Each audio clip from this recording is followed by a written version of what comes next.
Bueno chicos, como les había anticipado, vamos a ir con el tema de remociones parciales, ¿sí? Que es una especie de corolario de lo que vimos hasta ahora, de suma utilidad en la síntesis de transferencias que vamos a ver más adelante.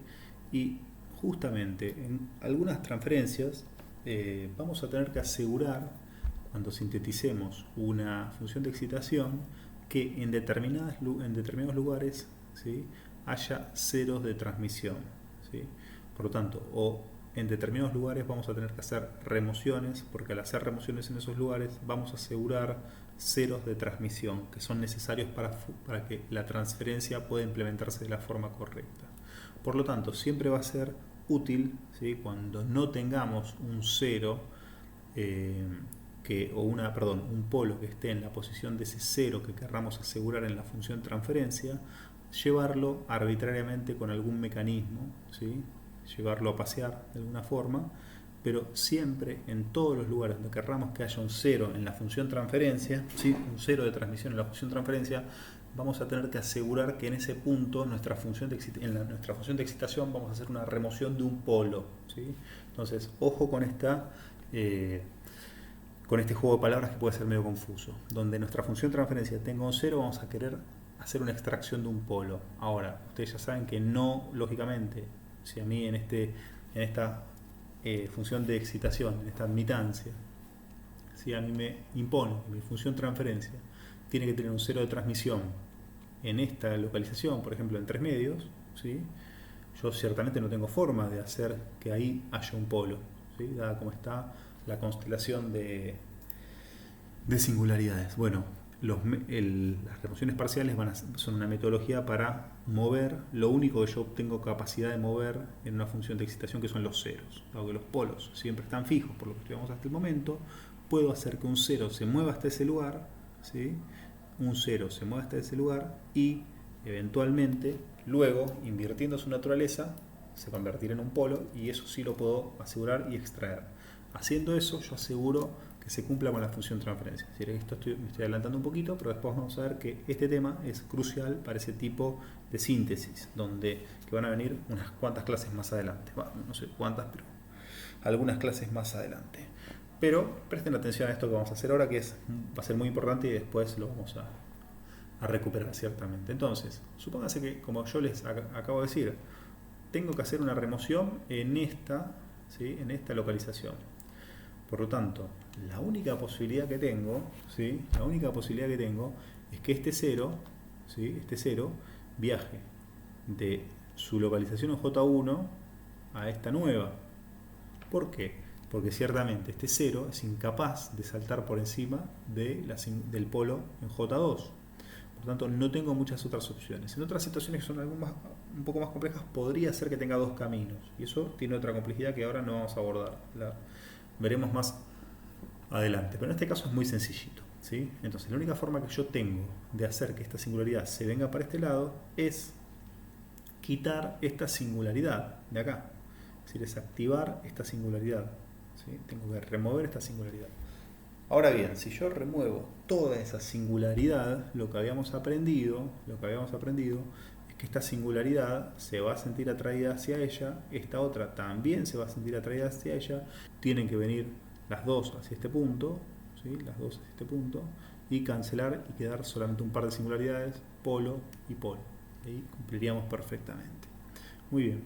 Dicho esto, ¿sí?, dicho esto, la única forma que tengo, como habíamos anticipado, es, ¿sí?, es que J1, ¿sí?, se detenga un poco antes. Y una forma muy práctica de lograr eso es trabajar sobre el residuo. ¿Trabajar sobre el residuo de qué manera? Recuerden que el residuo está asociado al valor del componente. Ahora bien, si yo tengo IDS, también, si yo tengo IDS de acá hacia adentro, y yo retiro, por ejemplo, en este caso, que ya sabemos que J2 en ese caso va a ser un tanque, ¿sí?, va a ser un tanque. Bueno, a ver, perdón, yo dije no tenemos más remedio que accionar sobre J2 y me he equivocado, ¿sí?, me he equivocado. ¿Por qué? Porque así como puedo accionar sobre J2 para que J1 se mueva hacia la derecha, también lógicamente puedo accionar, me he olvidado de esto, puedo accionar sobre j en infinito. Si yo acciono sobre j en infinito y remuevo j en infinito, lo que voy a estar logrando es que j1 se venga eventualmente por la derecha, ¿sí? Yo podría mejor dibujar esto y decir se venga a la derecha y venga a la posición de remoción, y j3 también se acerque más a la posición de remoción.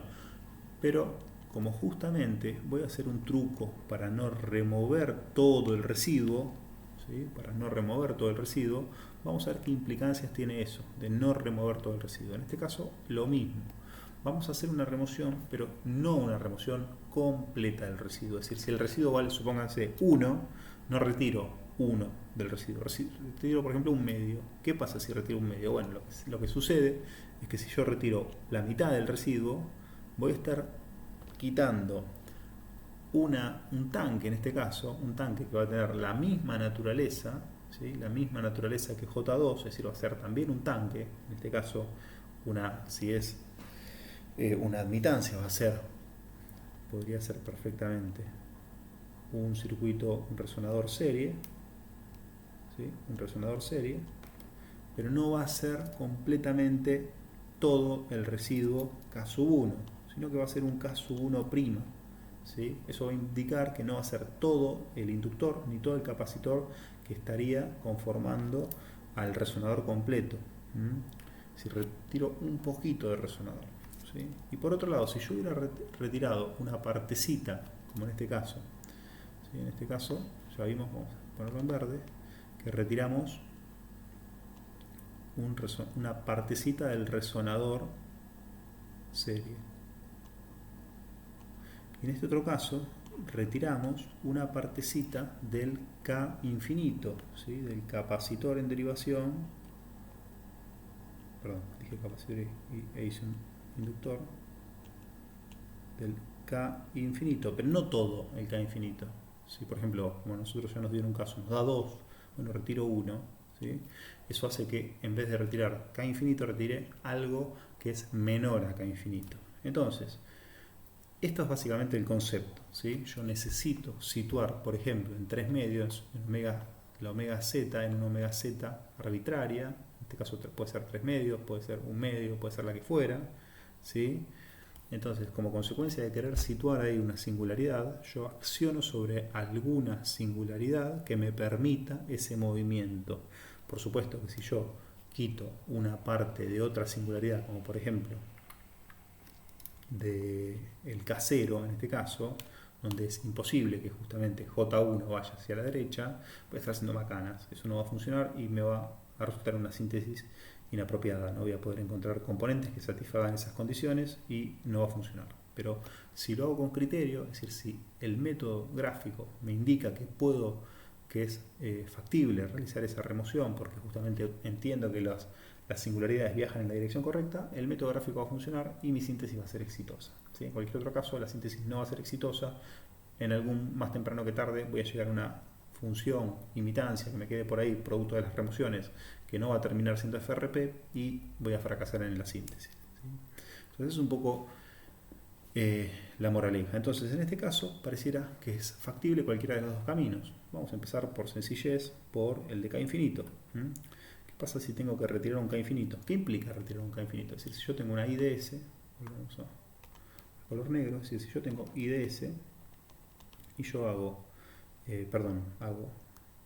IDS menos K infinito por S, como hicimos hasta ahora, resulta en una I2DS, ¿sí?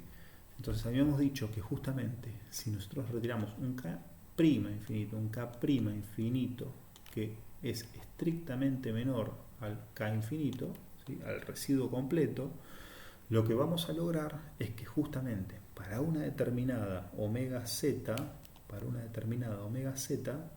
¿sí? La I2 de ese resultante, ¿sí? La I2 de ese resultante es la admitancia, ¿sí? Que va a resultar, ¿sí? En este caso tenemos una I2 acá y una I2', dado que justamente puedo llegar a una I2, ¿sí? Por dos caminos diferentes, o por remover este polo o por remover este polo, ¿sí? Pero en este caso suponemos que vamos por el único camino posible porque ya nos decidimos a ir por el camino de K infinito y suponemos que removemos solo en I2. Entonces la I2 que nos va a quedar, sabemos que va a tener un 0 en la omega donde está la remoción. Es decir, si hacemos que justamente S sea igual a J omega 0, ¿sí? Es decir, para esa omega de anulación, ¿sí? Sabemos que esta I2 va a ser nula, ¿sí? Tenemos muy fácilmente evaluado la forma de calcular este K' que favorece esta condición, dado que justamente esto no cambia, va a ser I de S menos K' de infinito por S, en tanto y en cuanto nosotros lo evaluemos en la misma condición, dado que en la posición donde queremos llevar a ese 0, ¿sí? Donde queremos que I2 tenga un lugar donde se anule, entonces vamos a poder, en ese caso, despejar el valor de K infinito. Y K' infinito no va a ser otra cosa que I de S sobre S evaluado para S igual J la omega donde quiero anular, ¿sí? Si en esa omega donde yo quiero anular evalúo la función original sobre S, voy a poder calcular mi residuo en K infinito, ¿sí? Fíjense que es una forma muy sencillita, pero que tiro de dos conceptos centrales, que es que voy a forzar en la admitancia producto de la remoción un 0 en una posición arbitraria que yo elijo. Esa posición va a ser omega z, ¿sí? Omega z, es decir, ese es mi grado de acción. Como yo aseguro que voy a estar forzando ese 0 en la admitancia que vamos a generar, en la I2, ¿sí? De alguna forma calculo cuánto de ese residuo es lo que yo necesito para lograr esa condición. Entonces, luego, una vez que yo establezca la remoción, ¿sí? Y haga justamente, calcule I2 como I de S, I2 de S, como I de S menos ese K infinito que acabo de calcular, ese K' infinito que acabo de usar por S, lo que voy a estar asegurando es que justamente en este caso, ¿sí? este 0 esté sintonizado en J omega Z, ¿sí? Este no sabemos dónde va a estar parado. Este va a ser una incógnita porque sobre este no impusimos ninguna restricción, pero sí sabemos que sacamos una partecita de esto, Fíjense que ni siquiera removimos el polo por completo, el polo sigue estando ahí. Este polo lógicamente va a seguir estando ahí y este polo lógicamente va a seguir estando ahí. Lo único que hice fue accionar sobre la posición de algunos ceros, ¿sí? De algunos ceros. Bueno, este planteo que acabo de hacer acá para un polo en infinito es absolutamente genérico, lo puedo plantear para cualquier polo que a mí me dé cierta ventaja mover algún cero, porque en el método gráfico me parece que es conveniente. Ya lo hicimos con J2, supongo. Si en algún momento suponemos que J2 tiene alguna ventaja, ¿sí? Remover este y no el J infinito, porque no sé, por lo que fuera, porque en la síntesis me conviene, yo también puedo remover una parte de este residuo, es decir, una parte del K1, ¿sí? Que yo calcularía para este polo finito, ¿sí? Ciertamente no cambia en absolutamente nada el planteo es muy sencillo, ¿sí? Dado que justamente va a ser I de S menos 2K1 por S sobre S cuadrado más la omega del polo, en este caso S cuadrado más 4 teníamos, ¿sí? Pero de forma genérica lo podemos plantear como omega del polo, no, vamos a ponerle omega 1, siendo omega 1 cuadrado la localización de ese polo. Lo que sabemos es que la I2 resultante a la salida de esta remoción de esta partecita, de este residuo K1, ¿sí? Recordemos que K1' cumple estrictamente la misma condición de ser menor a K1, al residuo completo del tanque S, en este caso un resonador serie. En ese caso, lo que vamos a saber es que justamente producto de esta remoción de este caso 1 y 2 evaluado para S igual a J omega Z va a ser también igual a 0. De esa forma, sabemos que el 2K1' que vamos a tener que calcular no va a ser otra cosa que IS sobre, perdón, o mejor dicho, IS por S cuadrado más omega 1 al cuadrado sobre S, todo esto evaluado para S igual a J omega Z. ¿Sí? Por lo tanto, nosotros de esta forma vamos a haber calculado nuestro residuo parcial que va a llevar en la admitancia resultante a la posición omega z un 0, que a nosotros nos resulte de interés.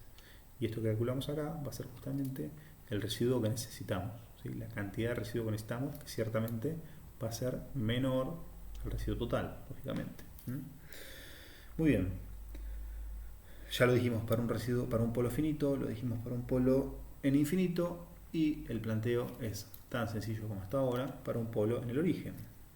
¿Sí? Dado que si la decisión es que removamos un K0 sobre S para llegar a una I2 de S, donde para una S igual a J omega Z esto se haga 0, lo que vamos a estar hablando es que esa partecita del residuo en 0, nuevamente estrictamente menor que el residuo completo, la puedo calcular de qué forma. Puedo calcular como I de S, perdón, sobre no, por S evaluado para S igual a J omega Z. ¿Sí? Muy bien. Y esto es básicamente el cálculo de un residuo parcial, tanto para K0, para un polo finito, y para un polo en infinito. ¿Sí? ¿Okay? Las tres expresiones. Fíjense que la forma de deducirla es muy sencillita, es álgebra elemental, son las remociones que venimos haciendo ahora. Lo único que hay que tener es el concepto de lo que estoy haciendo producto de la remoción. ¿Sí? Bien, espero que esto haya quedado claro. ¿Sí? No vamos a hacer ningún ejemplo de esto porque vamos a usarlo muchísimo más adelante. Es decir, ahora lo decimos, lo comentamos para...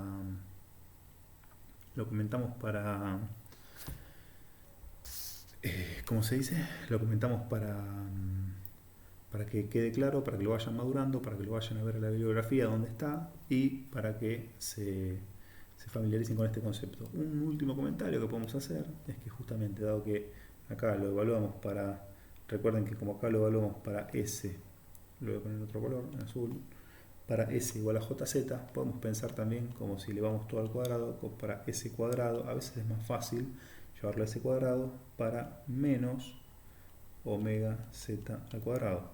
¿Sí? Entonces, esto a veces puede ser más conveniente. ¿Sí?